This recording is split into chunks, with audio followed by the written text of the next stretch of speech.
Hi everyone, welcome back to my channel. This is Prepping by Faith, and today we're going to be unboxing the InstaFire VESTA. And we're going to test out the two functions that it has. One is that it's supposed to be able to heat a room of about 200 square feet, and the other is that you are supposed to be able to cook on the surface inside of it. So let's go ahead, unbox this thing, and see what it can do. Okay guys, so let's go ahead and talk about this unit for just a minute. I want to talk about how it goes together and what it comes with. So this little snuffer tool is actually stored along the back side of the unit. I pulled it out of here. It just slides in here and you can pull it out. So there's a little place under there that it stashes. As you can see in the top section of the unit, there is a built-in fan. This is what is going to propel the heat into the room. So without this, this would not be efficient in any way. So this just slides into these two little prongs that stick out here.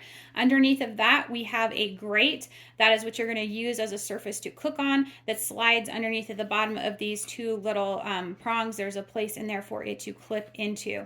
So it has handles on the side for safety. This is going to be the coolest place for you to be touching this unit.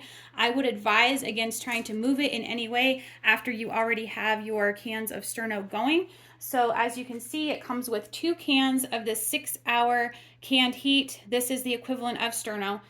So the other thing I wanted to show you real quick before we get started is that this is the snuffer tool to put this out, but it also has this end that you can use to hook underneath of your grate here so that you can pull this little tray all the way out.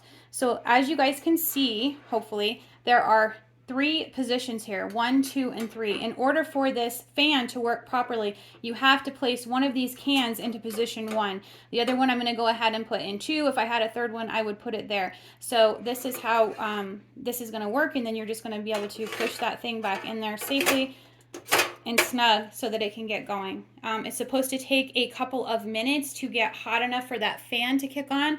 We have a clock here. I'm also going to be setting a timer, and we're going to go ahead and see how long this is going to take for us to get going.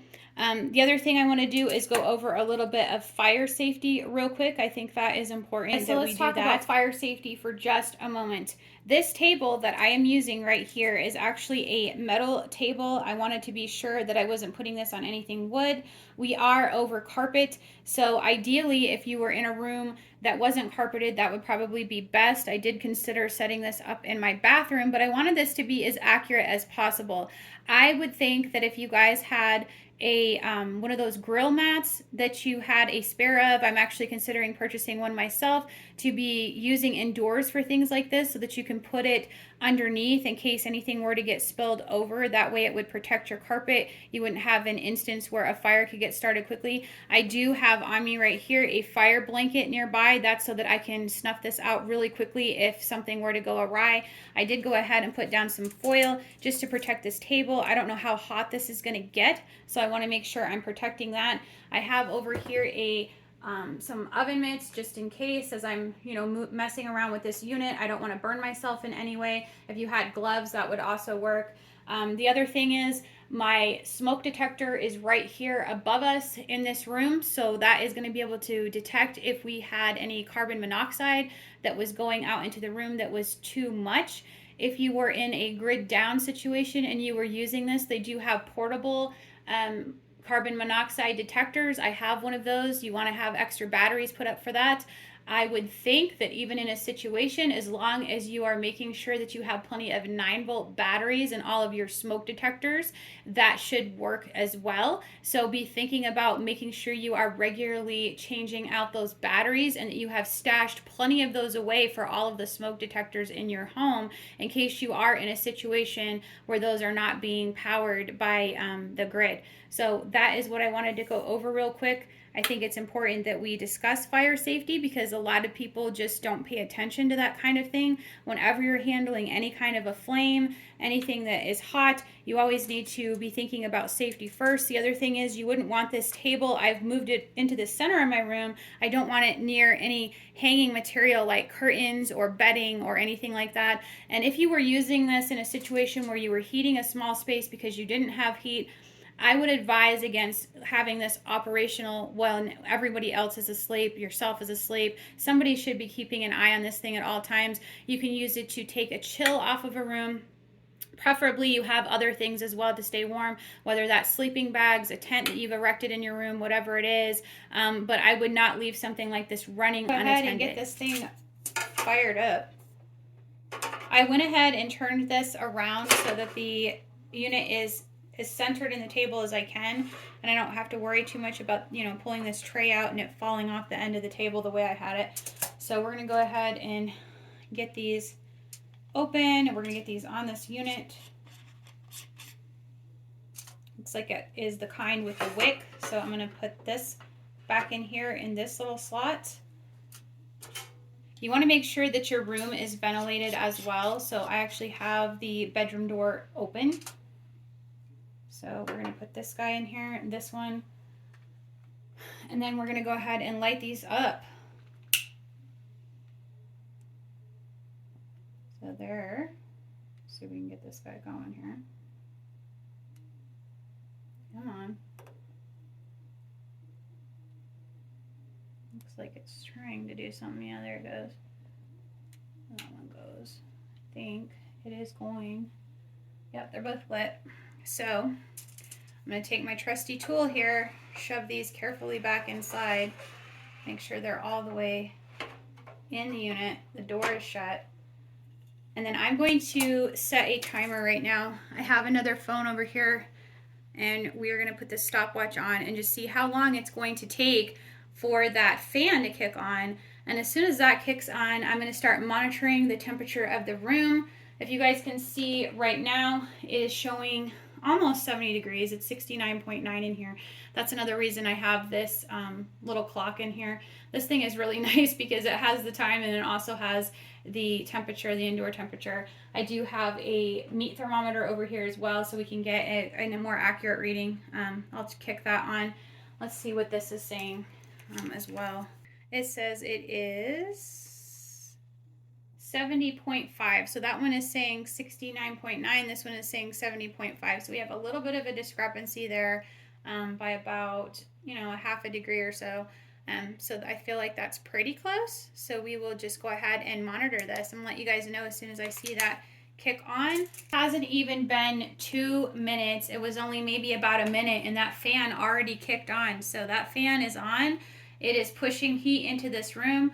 We're going to see how long it takes for this. I'm going to go ahead and move this further away because I don't feel like that's fair to be that close to the unit to get that accurate temperature. Like I said, this room is ventilated. I do have the door open. I'm going to go ahead and push it to a little bit because I think it's open a little too much. So we're going to leave this over here. We're going to get going on this. I'm going to give you guys some readings after about 15 minutes, and then we'll do another one at the hour marker so that we can see what this is actually capable of. It's been about 15 minutes. As you can see, this one has not shown that the temperature has risen by that much at all. Only maybe about a degree or so, not quite a degree. Realistically more like a half a degree. So that one, I don't know how well that's working. I feel like a digital thermometer is a lot more accurate as far as what we're able to get off of readings in the room. So in different areas, obviously the closer you are going to be to this heater, then the higher the temperature is going to read, right? So right now it's showing me about 75 degrees. And further away I was getting readings of about 74 degrees. So realistically that means it has, you know, gone up somewhere between 3.5, 4 degrees is what I would say in this room. So that's pretty good in a matter of just 15 minutes the way I see it. I think that's pretty decent. I'm pleased with that so far. We're going to go ahead and let this thing run for about an hour, and then we're going to get a final reading of the room. I'm going to let you know how much more it has warmed up in that amount of time, and I'll see you guys back here in a second. Skosh early, but I wanted to go ahead and share this with you. I think I started this about, I think it was about 6 after before we started this whole process. So this is showing 76.1 degrees, so that means this room has come up about 6 degrees, which is awesome in an hour's time. This one is kind of, it's registering a little bit more than that, but like I said, as you get closer to the stove with something like a digital thermometer, it's going to be reading a little bit higher. So I would say somewhere between about, 6, maybe 6.5 degrees that this room has increased by. I think that is really, really good. I'm really surprised at how efficient this little tiny thing is, and just realizing that it's 2 little cans of chafing fuel. Imagine how much hotter it could probably get if I had a third one in there. So I'm happy with this test. I think it's done well. I'm going to go ahead, let this cool off. I'm going to snuff this out, and then we're going to go ahead and do a boil water test and see if we can boil some water in a pot on top of that little grill that we have there. So stick with me, and I will share that with you too and my findings there. For time's sake, I've gone ahead and relit these. I let this whole unit cool down before we got to this point. I have 2 cups of water in this pot, and I've gone ahead and put a lid on that to give it a fair chance to make sure that it comes to a boil. Boiling point is 212 degrees roughly Fahrenheit. So I would like to see it be able to get to that point so I can know for certain that we're going to be able to cook on this. We want this unit to at least maintain a temperature of 165 degrees so that we know that we can cook things like chicken on it, eggs, that sort of thing. So I'm going to give this a few minutes. We're going to see how long it takes. I'm going to set a timer. About 16 minutes, and look at that. It is boiling. So we definitely reached our 212 degrees. I have to say, guys, I'm very impressed with this little stove.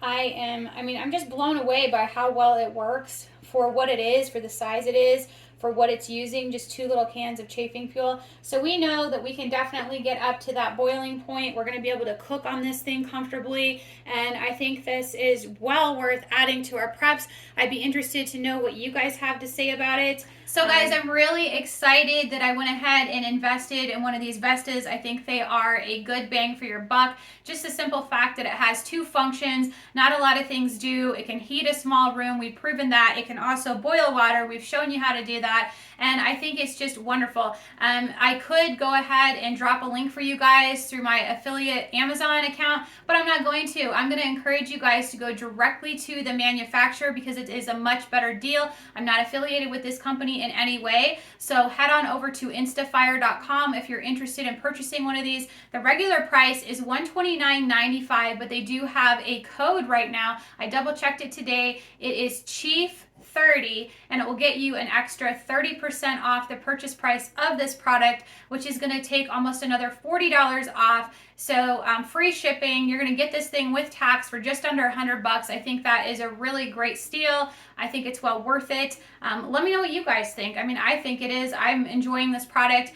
The only thing you're going to have to do is purchase some extra chafing fuel. I think it's important that we go ahead and we test our preps like this. We figure out what's going to work, what isn't going to work. And if I can share things with you guys that I have found that are a good investment, then I'm going to continue sharing those items with you on my channel to help you out. If you guys have enjoyed this video today, please give me a like, share, and subscribe. And remember to pray, prep, and put God first. God bless. Hey guys, are you concerned about the death of the dollar? Are you concerned about a full-blown economic collapse? If you are, I want you to consider giving Genesis Gold Group a call. They are a Christian-based company that is going to help you roll over your 401k into a gold-backed IRA that is self-governed. You also have the ability to send them cash and take possession of those precious metals if that is something that you would like to do. As we see all of these things unfolding before us, the sky-high inflation, the move away from the US dollar as a petrodollar, and we see the central bank digital currencies that are going to be underway this summer. Preserving our wealth through precious metals is one way to sort of hedge our bets and make sure that we have something that is going to be more substantial to carry us forward. So go ahead, check them out. They are Genesis Gold Group, genesisgoldgroup.com, or give them a call at 1-800-200-4653. Tell them Prepping by Faith sent you, and God bless.